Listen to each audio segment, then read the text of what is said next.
Well, I'll start out, see, I already did it. I'll start out by saying that if my words aren't real smooth, it's because it's very, very cold out and my mouth isn't moving very well. So we're going to do this one rather quickly and then we're going to go inside. So today it's all about some major projects that I've got going on before the spring season, and actually some kind of major splurges, because these are things that I am having done that are not inexpensive, and I'll go through them one by one, but they are great things to get out of the way with all of their mess, their disturbance outside your home and inside your home. And so that way, when the beautiful spring season rolls around, all of these kind of unsightly things are taken care of, starting with my windows. But first of all, please answer in the comments below. Here's my question of the day. What kind of major projects do you guys try to get done to your home before the spring season begins? Is it painting your windows? Is it replacing your windows? Is it having your trees trimmed? Is it having something power washed? Let me know what kind of major projects you like to get done before the fun and the beauty of spring begins. So with that, I'll start out with my number one thing, which parenthetically was a birthday gift. It was kind of a combined birthday gift and Christmas gift from Hubs, and that was that I wanted all of my windows washed inside and outside, and that meant taking off all of the storm windows. So that is a very labor-intensive project, you guys, which translates into it is a very expensive project. And it kind of follows along with my thematic for this year, which is I want to make things that are dull shiny. And I can't tell you the difference it has made in the amount of light that is coming into my house, and my houseplants and topiaries have responded accordingly with all of that additional light, and they really, really sparkle. So that was my gift from Hubs. Some people want diamonds, some people want furs. I wanted to have my windows cleaned. And there are a couple that, because my house is so old, they kind of just encrusted themselves in place, and we weren't able to get them out to really clean them as intensely as I would have liked. But you just do the best that you can. So the front facade is pretty much done. They're finishing up the back and the office right now, and I could not be more pleased, and I think it will really make my house sparkle in the spring. Now, the other major project, so that was one, but there was a precursor even to that project, because I wanted to have all of my gutters cleaned out. Now, I have gutter guards that are on top of, it's kind of a mesh that rests on top of the gutter so that things can't really blow in there and fall in there. That said, there's always sediment and things of that nature that need to be cleaned out, kind of power washed out, if you will, to really get my downspouts cleared out and get all of that stuff blown out and cleared out before the spring. So obviously I wanted that done first because it's a pretty messy process. So they did that first, and then they did the windows. And they also removed any kind of wasps' nests or squirrels' nests, anything like that that may have been present up in my guttering or in the eaves. That's something you guys might be working on now. I love my trees. I love my trees, but they nevertheless really are kind of a messy source of debris and things like that around the house. So those are two of my big projects that I am having done and that I am tackling. Now, my front porch is an absolute mess. There's well, it's just kind of all out of sync because they had to move all of the pots out of the way. Some of the boxwoods and things that I tried to transplant from the back, I would say 75% of them are going to make it. There's a few that aren't. Some of those are in pots. I will remove them And before too long, I will really start cleaning up the leaves and all of that kind of stuff out of the window boxes and such, because those will mature faster. They have bulbs coming up in them. And so I want those to really look nice and groomed. So anything that's dead in the pots, all of that kind of stuff, I will take out, but I'm not going to do any of that till everybody is completely finished. The other major expenditure that is on the horizon, now that I've absorbed the cost of these other things, that's on the horizon is that the 1930s stone and brick fence along the front obviously needs some repair work. And that's something that has to be done very much by a true artisan. And I have a wonderful guy who does that for me. About, 5 years ago, it was in that period of time. Stuart, do you remember when we were having all those earthquakes and things? And it was when lots of fracking was going on, and we had pretty substantial earthquakes with regularity. And after one of them, the arch over my side porch, in addition to just time and wear and tear and settling, that whole arch was compromised. The integrity of the brick was compromised, and we had to completely rebuild that. They had to do a template to restore and completely refurbish back to its original state, which meant the bricks had to come down, cleaned, put back up, mortar had to be matched. So that's the quality of work that these artisans can do. And at some point, I will have them redo the stone and brick fence in front. I'm not in a huge hurry because it's actually still, it's got some gaps and things in the stonework, but it's actually still pretty strong, sturdy, is a good foundation. And he told me there was not any immediacy in getting that done. Plus, pretty soon it's going to be completely covered and devoured by things that are growing out. So, so that's kind of what's going on here. Now, come over to the west side of my house. There are a few things. For example, I had somebody come this week, and yes, I had somebody do it for me, and we went ahead and we cut back all of the monkey grass. So now and in February is the time, if you're in zones like mine, maybe even a little bit further north, now's the time we go ahead and we cut back the monkey grass so that when the new shoots and the new tufts come out, that the old foliage, strappy foliage, will have been removed with all of its kind of brown and tattered look to it. That will all be removed. The new shoots will come up and be very fresh. So this was the area that last year was so completely traumatized. You guys, if you've watched for a while, you've seen it many times.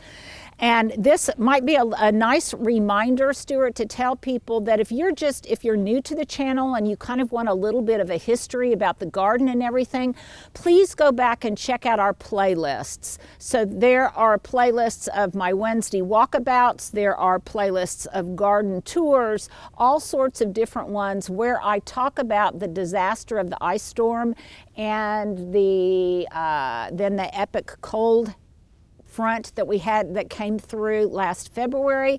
In fact, I just did an interview with Garden and Gun magazine yesterday. We talked for almost an hour, pretty much exclusively about how wonderful Encore azaleas are.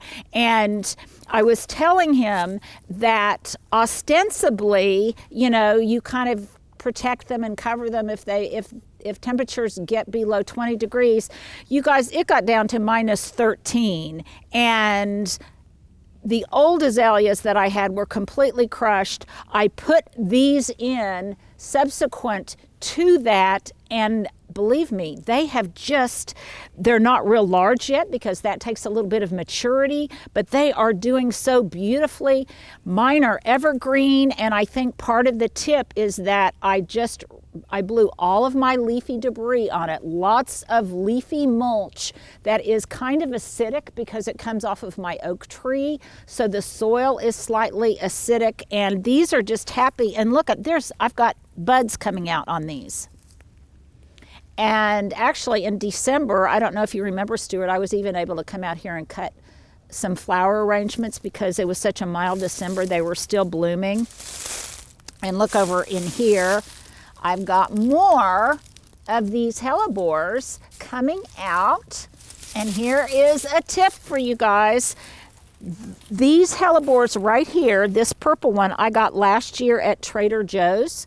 And I planted them in the ground, and I'm going to show you 3 more that I just got at Trader Joe's. They have hellebores right now. They're just like $10.99 for a fairly large pot. That is a great deal. And they're in those unusual colors, and they transplant into the ground just beautifully. So pretty soon this whole area will be groomed around these beautiful Encore azaleas. I won't feed them till in the spring, and I'm certainly not going to do any pruning to them or anything like that. I will, because it has been so dry.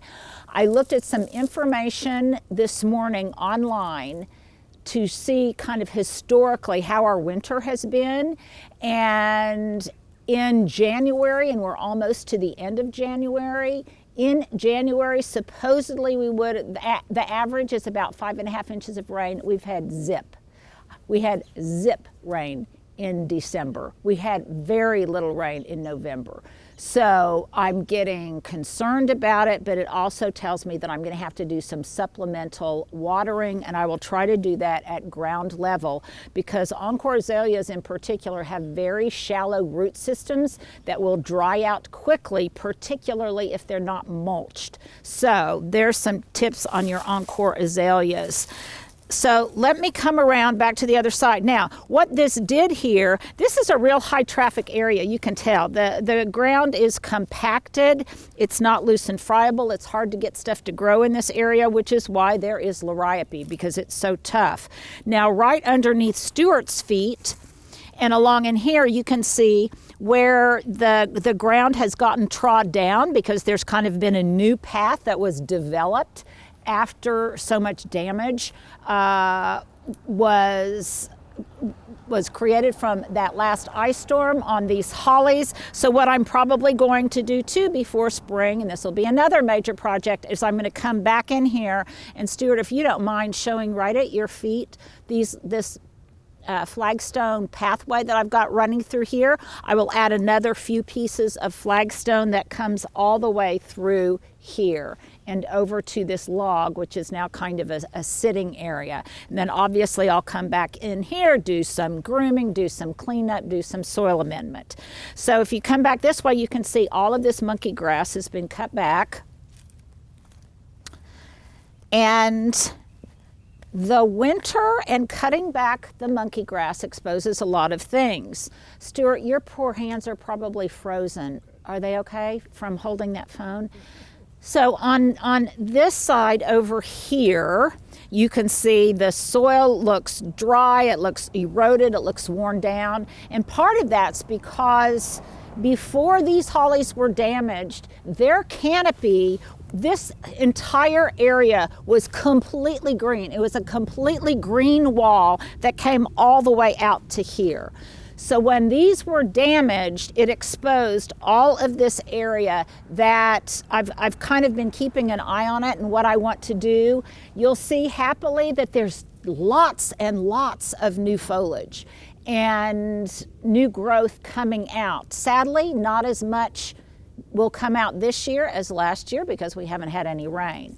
But this area over here is a brutal exposure. It is not irrigated, and so I'm going to have to come back in with some more maybe tough plants, and this would be a perfect example of using shrubs as ground cover, and I've already started doing a little bit of that with these pretty abscission nandinas that turn this gorgeous red. And I think what I'm going to do is come back in here with a few more nandinas down here along the edge, and then I will heavily mulch and amend this area and have it looking nice and tidy. And I will do that while I'm not too busy with all of the planting and all of the work that needs to be done with the prettier stuff. This is kind of the unfun stuff.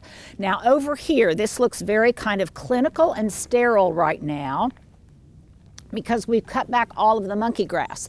But pretty soon, all of this monkey grass will be green and tall and fluffy, including these little patches in here on the west side. And when this is all full from the street, it will completely pretty much obscure this utilitarian area on the west side.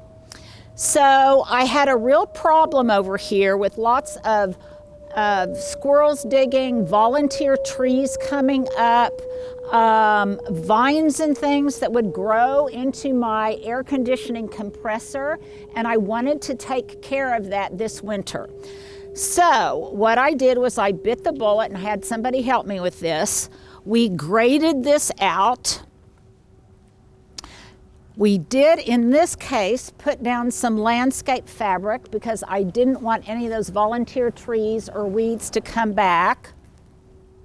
So in this case, we excavated out some soil, we put in some landscape fabric, and then I put in a layer of gravel. And you can see this looks a little bit tonally, it looks a little too white for my house, but this is actually more of a tawny brown color. I just haven't watered it in, and it's got all of the chalky debris on it. You'll also notice this is a much larger size gravel than what I've got in the back, because this isn't so much to be pretty, it is to be practical. And you really won't see this once this stuff grows up, you really won't see this from the street. So the other thing that I had to do was this crepe myrtle that had been here forever. It reached almost, I would say, 2/3 to 3/4 up the edge of my house, towards the top of my house. It bit the dust in that cold blast, so I did some trimming on it. I'm just going to kind of see what it does. I love the trunks and the bark, and so I'll just kind of see what it does and how it may or may not recover. And the nice thing is then that my compressors have been exposed, they will be better taken care of and more readily accessible. And we'll do a little bit more line work on the downspouts to make them a little bit less obvious. But for right now, this is what's going on. And then once all of this monkey grass grows out, we'll probably kind of bury this one. Once all this monkey grass grows out, it will be fine. There's no irrigation or anything on this side. And this looks a lot more presentable than it did before. So once it's softened by the new growth, it should be very good. I did have somebody help me do this, and whenever you do that and they're bringing in stuff and it's labor intensive, it's a little bit more expensive. So that was another one of my splurges before spring. So come back out this way, and here's a reminder, you guys, if you're in the Oklahoma City area, please make sure that your hoses are unhooked and everything, because you really don't want any water pipe damage like we had last year during that freeze, that epic freeze.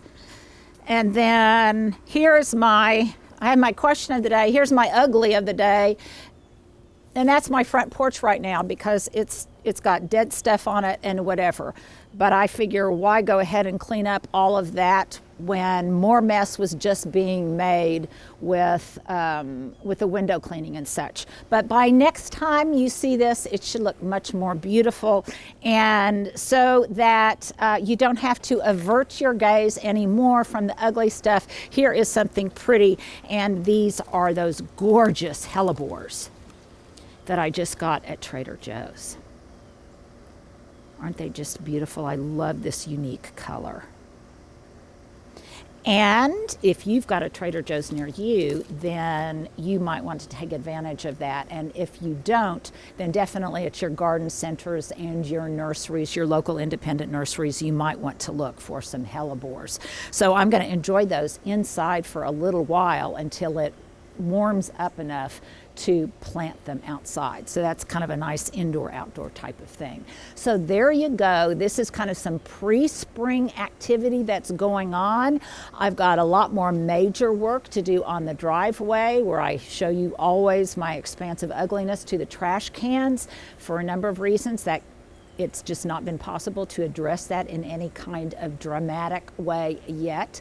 But one thing at a time, one foot in front of another. We just do what we can when we can, and then hopefully by the time it's tulip time, then most of these projects will be accomplished. So there you go. Make sure to answer the question of the day. Also, make sure to share this video and my YouTube channel with your friends. We have so many new subscribers right now. It's just amazing, and I think that's because you guys have been so great about sharing with your family members and your friends, and I so appreciate it. So thank you. You guys have a great rest of your week. See, I can't talk anymore. Rest of your week, and I will see you this weekend. Okay, sometimes Stuart he said, now pretend to be cold. I don't have to pretend to be cold. I'm freezing. It's like 25 out today, and we're supposed to maybe get a little bit of snow. But I digress. Here is my outfit of the day. I'm so cold, my brain cells aren't working. They're frozen. My sunglasses are Cole Haan via Nordstrom Rack, I believe.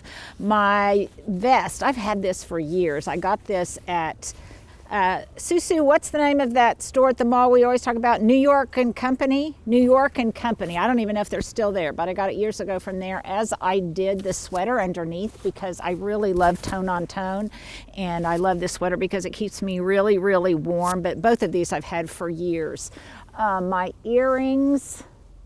I made these earrings many, many years ago. These are just little seed pearls. Yeah, these are little seed pearl earrings.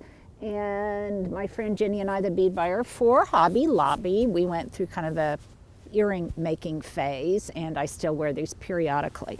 My jeans, my breeches are the ones that I've told you about so many times. They're the high-waisted, narrow jeans, ankle length, that I got off of Amazon. And my boots are sorrel boots. I'm trying to tuck in my cord here, sorry. My boots are sorrel boots, and I think I bought these online. So there you go. Oh, and my gloves, which I forgot to tell you about last time. I actually got these at a little boutique here in Oklahoma City, but there is a link on Amazon that we will put on up in the corner, and also we'll put it in the description. And they're really not very expensive, and they are those touch-friendly kind of gloves, smart gloves or touch-friendly gloves or whatever. So there you go. There's my outfit of the day.